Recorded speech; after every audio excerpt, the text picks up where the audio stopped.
মঙ্গলবার রাজ্যে ও রাজ্যসভার একটি শূন্য আসনে ভোট গ্রহণ প্রক্রিয়া শুরু হয়েছে। শাসক দল বিজেপি এই শূন্য আসনে প্রার্থী করেছে বিজেপির প্রদেশ সভাপতি ভট্টাচার্যকে। বিরোধী দল প্রার্থী দিয়েছে দলীয় নেতা সুধন দাসকে।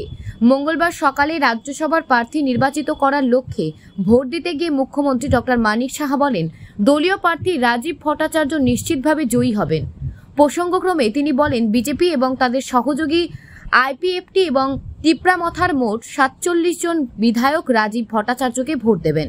স্বাভাবিক কারণেই বিজেপি প্রার্থীর জয় ১০০% নিশ্চিত। অপরদিকে বিরোধী দলের ১৩ জন বিধায়ক রয়েছেন। সিপিআইএম এবং কংগ্রেসের মধ্যে জাতীয় স্তরে জোট থাকায় তারা প্রত্যেকেই সিপিআইএম প্রার্থীকে রাজ্যসভায় ভোট দেবেন বলে ধারণা করা হচ্ছে।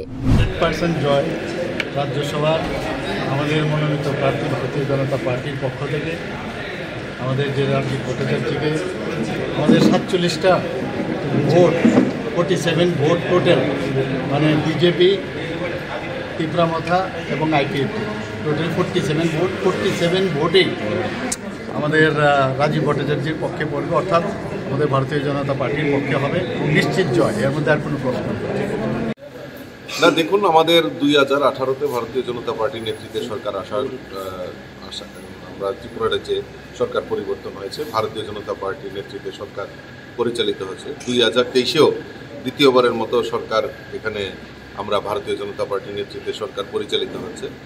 আর এই সরকারের মূল প্রাথমিকতা হলো মানুষের জন্য কাজ করা এবং সমাজের জন্য কাজ করা। আমরা ক্ষমতার জন্য শুধু রাজনীতি করি না, মানুষের পাশে দাঁড়িয়ে মানুষকে সহযোগিতার জন্য আমরা কাজ করি। আমাদের সরকার, ডাবল ইঞ্জিনের সরকার, সেই প্রচেষ্টাই আমাদের এই ত্রিপুরা রাজ্যে করেছে।